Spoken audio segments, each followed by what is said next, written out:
Hi, I'm Jamie Six, the Law Director for the City of Stowe, and this is Lieutenant Durker with the Stowe Police Department. This is our first video in a series of videos regarding scams. And what we're going to talk about today is identity theft. Identity theft occurs when someone steals your personal information and uses it without your permission to commit fraud.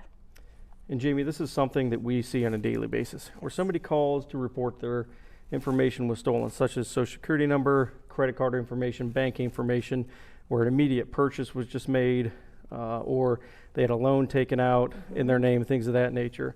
And people sometimes don't know that they're victims of identity fraud until they receive like a bill in the mail, or they check their credit report and find out that a loan was taken out in their name. And oftentimes it's through just notifications. And you and I have a similar circumstance where we're notified by our credit card companies that we're a victim of identity fraud. Why don't you explain your circumstance? Yeah, so I was pretty lucky because I received notification immediately.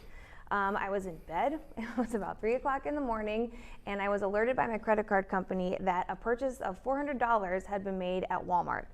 I don't know what Walmart, I don't know where it was, but I went downstairs to get my wallet to see if somebody had stolen my card, and my card was in my wallet. So I have no idea how or when this person obtained my information. But then a couple minutes later, I got another alert that somebody's spending $200 at Nike on my card. So as soon as I could call the credit card company, I did. I confirmed that it was fraudulent activity. They refunded me, they closed my account, and then they mailed me a new card. So I got it taken care of pretty quickly and painlessly, but it does happen.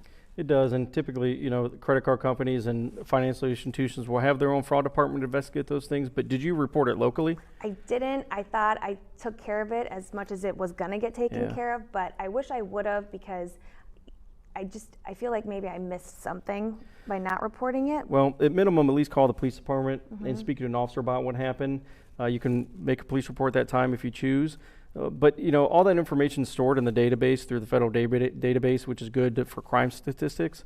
And secondly, you know, officers can point you in the right direction of other places to report that you're a victim of identity fraud, such as the Federal Trade Commission.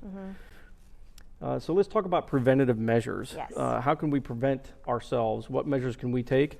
Well, we all get bank statements in the mail or other like important documents, and people have a habit sometimes of just throwing that stuff in the trash. That's dangerous. So shred those documents, destroy them so they can't fall in the wrong hands. Another thing you could do is set those push notifications on all your bank institutes and your credit cards that anytime a purchase is made or money's moving, that you get notification of it. Other measures you can take is, you know, check your credit reports at least annually. The law entitles each individual to have a free credit report taken. Yeah, some credit card companies even do monthly credit reports. Yes, and I've checked mine on a routine basis through that. So click the link below to initiate that process if you want to get your free credit report done. Also click the link below to the Federal Trade Commission, and you can learn how to report scams aside from just your local police department. So we talked about, you know, all these things, Jamie. What is the main thing, though, that we really want to drive home to people? The main thing is to not share your personal information. A lot of times these scammers are playing on our emotions, right? So either they're creating this emergency situation, like a utility company. You haven't paid your utilities, it's late. If you don't give me your bank account or your credit card information right now, we're shutting off your utilities. Or the IRS, everybody's scared of the IRS, right? Nobody wants to be behind the taxes. And you know, you're late, and if you don't give me this information now where I can access this money, an agent's gonna be out there today and you're going to jail. So, you know, don't give out bank information or credit card information. But what's the number one thing that I told you that we see all the time here at the police department, that people pay a certain way that it should be a red flag immediately? And what is that? Gift cards. Gift cards.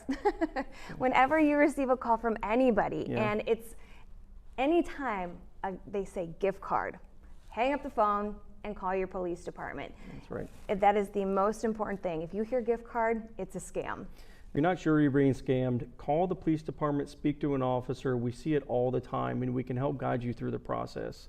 So holiday season's coming up, and this is the time where, you know, you really need to keep track of your personal identifying information, and we're going to give you tips on other scams and measures you can take of not falling victim to thefts. So join us in the next video. We're going to discuss just that. See you next time. See you next time.